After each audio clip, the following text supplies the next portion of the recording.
players that, well, fans have just kind of wanted gone for non-basketball reasons. But obviously this is the tournament Caitlin Clark's playing in, the golf tournament. So as you guys can see, Lexie Hull is in fact a guest caddy at this golf tournament, and Sophie Cunningham.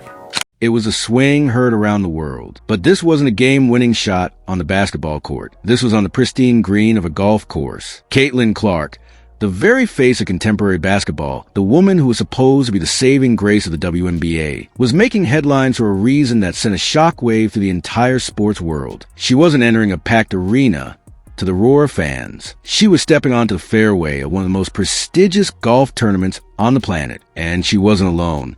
By her side were her Indiana Fever teammates, Lexie Hull and Sophie Cunningham. WNBA, what do I always say? The gift that keeps on giving. And if there's anybody who is welcome to chime in and blast Kathy Engelbert and blast the WNBA for the official. But this was more than just a celebrity appearance. This was a statement. A calculated power move that exposed a brutal truth about respect, business, and the very future of women's sports. And the reaction from the WNBA offices? Pure, unadulterated panic. If you've seen the way Caitlin has been treated this season, you know this story is a long time coming. Let us know in the comments right now. Do you think this golf crossover is a genius move? It all started with an invitation, not from a basketball league, but from the LPGA. On the golf course at Anika LPGA Pro-Am. So here it says, two Fever teammates to caddy at the Anika Pro-Am, highlighted by Caitlin Clark's return. Caitlin Clark will again tee it up with Nelly Korda, joined this year by Fever teammates Lexie Hull and Sophie Cunningham as celebrity caddies. This is an article written by Scott Agnes. An offer for Caitlin Clark to compete in the Anika Pro-Am, a star-studded event that draws the biggest names in golf. But the LPGA didn't just send an invite and hope she'd show up. They executed a masterstroke of promotion, a level of strategic genius that the WNBA has conspicuously lacked.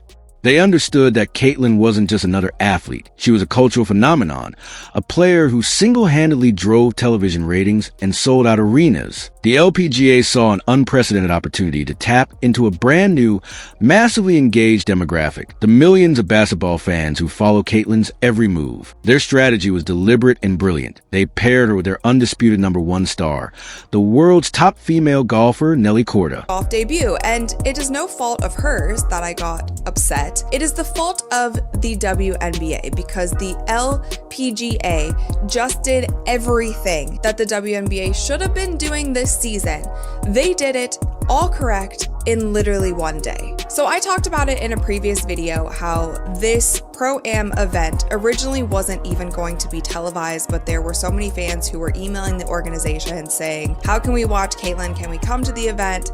Can you live stream it? All of these things. And it ended up being put on television. And that was great. Fans were really excited about that. There was so much buzz online. She was trending on Twitter, all of the things. And the LPGA was promoting the crap out of this event. And they also did something really smart by pairing her up with their currently #1 golfer in the world. And her name is Nelly Korda. So there are photos of Caitlin and Nelly literally everywhere. And the LPGA was so smart in doing this because they knew that there would be so many eyeballs on Caitlin. So if they put their #1 golfer. This wasn't a random pairing. It was a symbolic passing of the torch and a sharing of the stage. It was the LPGA saying, we value you so much that we are connecting you with our very best. The promotion machine then kicked into overdrive. Suddenly, photos and videos of Caitlin and Nelly were everywhere on social media, in sports news segments, on the front page of their website. The red carpet was literally rolled out. There were private plane arrivals, courtside introductions fit for royalty, and a palpable buzz that the WNBA has struggled to generate all season. Video of the fans cheering, her signing things, taking photos, their players hanging out with Caitlin, and obviously they're showing their golfers as well. But Caitlin Clark is all over this. And this was the perfect opportunity for the WNBA to do, like, have you seen it when an NBA player or a football player goes to an NBA game or goes to a where? And when fans, hungry for any content of their new favorite athlete, bombarded the organization with emails demanding to know how they could watch, the LPGA didn't ignore them. They listened. They moved heaven and earth to get the event televised, understanding that accessibility was key to capitalizing on the moment. This was the first major sign, a glaringly obvious lesson in how to treat a generational talent. It was a clinic in asset management, showing the world how to leverage star power to elevate an entire sport, a lesson the WNBA seemed to have completely skipped, choosing instead to let its brightest star navigate a gauntlet of on-court physicality and off-court criticism without the same unified, celebratory support. Having Brianna and Carson joining Caitlin at the Annika is an opportunity for Gamebridge to showcase the variety in our sports sponsorship portfolio.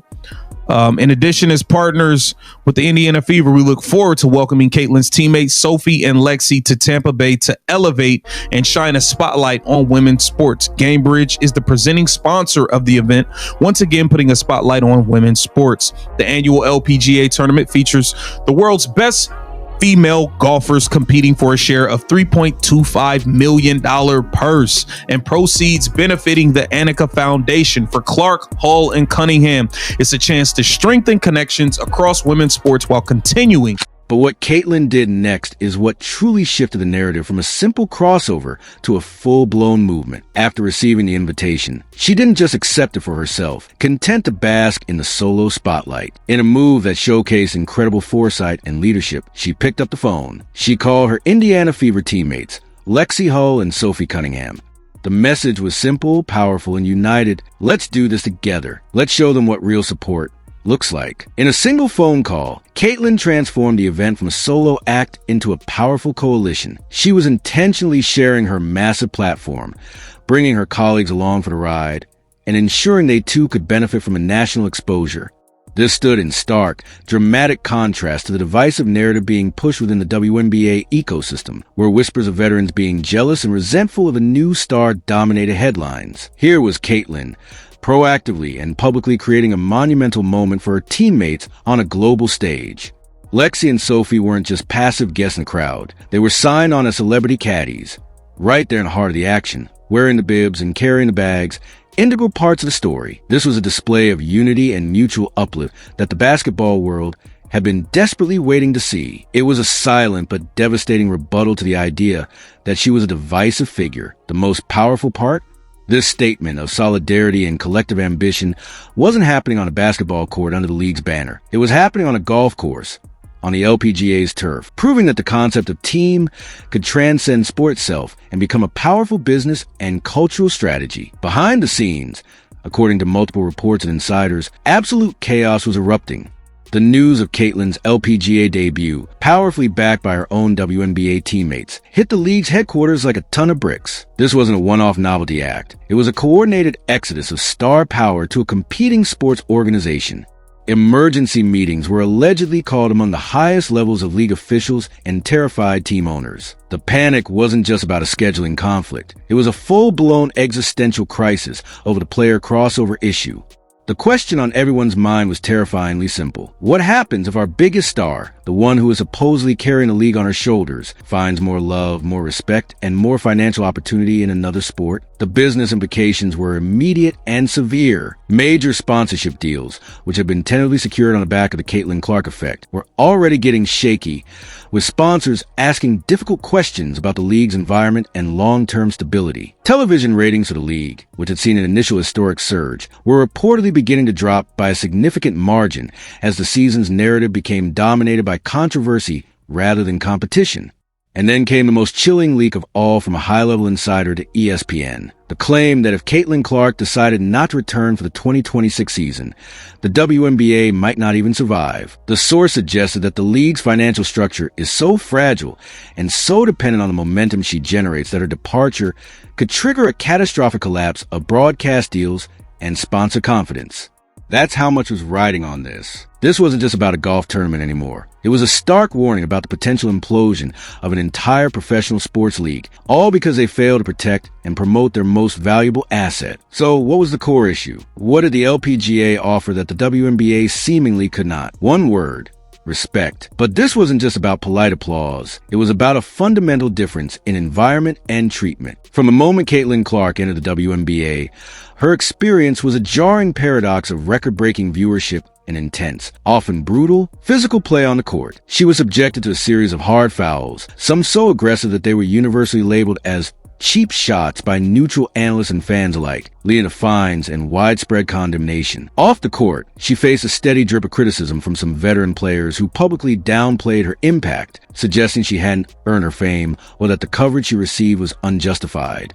The overall environment from the court to the commentary felt, to many observers, unnecessarily hostile and unwelcoming to a player who was bringing in an entirely new audience. Now, contrast that with her reception in the world of golf. Legends of the game like Tiger Woods were reportedly praising her competitive fire and marketability. She was genuinely embraced by Nelly Korda and other LPGA pros with open arms, seen laughing and practicing alongside them as a peer. The crowds at the golf event were consistently cheering for her, enthusiastically asking for autographs, and openly celebrating her presence as a gift to their sport. It was a night and day difference in atmosphere, and it led to that now famous, though unconfirmed, quote from Caitlin's camp. "Golf gave me what the WNBA took away." That statement, whether she actually said it or not, perfectly encapsulates the entire feeling of this saga. It shows that for an athlete, respect isn't just a word uttered in press conferences. It's a tangible environment created by the league, the players, and the fans.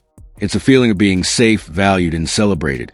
And it's something every elite athlete not only deserves but requires to thrive. Let's talk numbers. Because in the world of professional sports, money talks the loudest, and the business impact of Caitlin Clark's foray into golf was immediate, measurable, and staggering. The LPGA almost instantly announced record-breaking pre-sale tickets for the Annika Pro-Am, with internal surveys revealing that the overwhelming majority of fans cited Caitlin as their primary reason for attending. The demand was so fierce that people were reportedly booking flights and hotels from across the country, and even from other nations like Canada and the UK, just to have a chance to witness or play golf in person. Television viewership for the event skyrocketed, shattering all previous records for a Pro-Am and rivaling the numbers for some of the tour's major championships. Then came the sponsors. Insider leaks claimed that major brands, from athletic to financial services, were lining up with endorsement proposals for Caitlin totaling well into the tens of millions of dollars, deals that were specifically tied to her unique cross-sport appeal and a clean, respectful environment of golf. The presenting sponsor of the event, GameBridge, was widely praised in marketing circles for its genius in leveraging this historic crossover, using it to showcase their commitment to women's sports across multiple platforms in a single, high-profile move. The financial incentive for Caitlin to continue exploring this path became undeniably clear and compelling. The question became obvious. Why would she stay in a league where she felt undervalued and underprotected, both physically and professionally, when another prestigious sport was rolling out the green carpet for her, both literally and financially, offering not just a paycheck, but a partnership and a platform built on reverence for her talent and her brand? This entire situation forces us to ask a bigger, more profound question. Is Caitlin Clark accidentally pioneering a new, revolutionary blueprint for the future of women's sports? For decades, female athletes have been told to stay in their lane, to be grateful for the limited attention their singular sport receives, and to never rock the boat. But what if the future isn't about staying in one narrow lane? What if it's about building powerful bridges between them, creating an interconnected network of stardom? This singular moment with Caitlin, Lexie, and Sophie at the LPGA event demonstrates the incredible, untapped power of unity across athletic disciplines. It's WNBA stars and LPGA stars consciously combining their distinct fan bases, willingly sharing the spotlight, and collaboratively creating a cultural moment that is exponentially bigger than any one game or tournament. This collaboration sends a powerful message to every young athlete watching. You don't have to stand alone to be strong. Your success does not have to come at the expense of others. By growing together, shining a light on each other, and rising together, women's sports can finally command a level of mainstream attention and commercial investment that they've never been able to achieve while operating in isolated, competing silos. The old, scarcity-minded model of fighting for limited media space and sponsor dollars is dying. The new abundance-minded model is one of collaboration, cross-promotion, and shared success across sports. And Caitlin Clark, through the simple act of accepting a golf invitation and bringing her friends, might have just unconsciously become its most important architect. This brings us to the multi-million-dollar question, the ultimatum that now hangs over the entire WNBA like a dark cloud. Will Caitlin Clark ever truly return, not just in body, but in spirit and commitment? After experiencing profound respect, the staggering financial opportunities, and a universally celebratory environment of the golf world, What could possibly compel her to come back to the relentless drama and the physically punishing grind of professional basketball? The reasons to leave are not just mounting. They are forming a compelling, logical argument for a career pivot that would be unprecedented in modern sports. Let's be blunt. The money in golf sponsorships, from luxury watchmakers to high-end apparel brands and financial institutions seeking her clean-cut All-American image, could easily dwarf her WNBA salary 10 times over, perhaps even more. We're talking about generational wealth that isn't tied to the wear and tear on her joints, but to the power of her brand and her ability to draw eyes to a sport hungry for a new, young audience. The chance to build a legacy as a multi-sport icon is something we haven't seen since the days of Bo Jackson and Deion Sanders. But this would be on an entirely different, globally resonant scale for women's athletics. It would shatter the long-held notion that female athletes must be confined to one discipline. Furthermore, the physical risk is undeniably significantly lower. In golf, the only person she has to defend against is herself and the course. There are no blindside screens, no hard fouls on driving layups, no risk of a career-ending ankle injury from landing on another player's foot. The choice, from a purely logical and business-minded perspective, seems almost straightforward. On the other hand, and this is the emotional anchor in this entire saga, there's her legacy on the hardwood. She is, at her core, a basketball player. The game is in her blood. It's the language she's spoken since childhood. There's a deep, undeniable love for craft, for the sound of the ball swishing to the net, the geometry of a perfect pass, the electric energy of a game-winning shot in a packed arena. She has a contractual obligation to the Indiana Fever, a team that drafted her with the hope that she would be the cornerstone of their franchise for the next decade. And then there are the fans, a legion of young girls and boys who look up to her, who wear her number 22 jersey, who fell in love with the sport because of her deep, logo-range three-pointers and her dazzling no-look passes. To walk away from that would be to walk away from the very foundation of her identity. But this is where the dilemma becomes truly painful. Is passion alone enough? Is love for the game a sufficient fuel to power through a professional environment that feels, at times, openly hostile? Can the adoration of millions of fans outside the league compensate for the lack of unified respect and protection within it? When you have a viable, lucrative, and respectful alternative pathway presented to you, a road paved with gold and appreciation, the daily struggle can begin to feel less like a noble challenge and more like an unnecessary burden.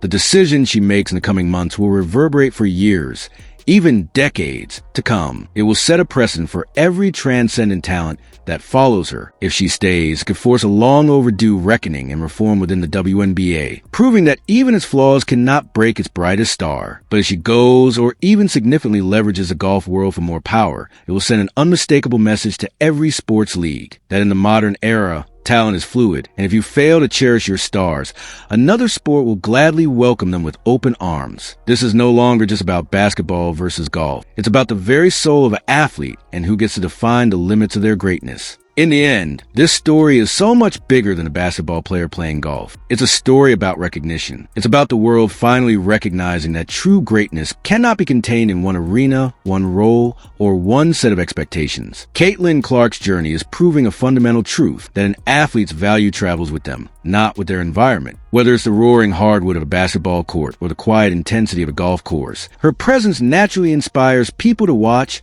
to feel, and to connect. She is showing the next generation that you don't have to be defined by a single category. You can be a basketball legend and a golf pioneer. You can challenge the boundaries and create your own path. The real question isn't whether we'll see Caitlin Clark on a basketball court next season. The real question is, are we, as fans, ready to support her wherever her incredible journey leads? Because athletes don't become legends by standing still. They become legends by growing, by evolving, and by having the courage to swing for the fences, even when the game is completely different. This chapter is only the beginning. And if you want to be there for what happens next, make sure you like this video, subscribe to the channel, and hit that notification bell. Let us know in the comments, should Caitlin Clark give the WNBA one more shot, or is the world of golf her future? Thanks for watching.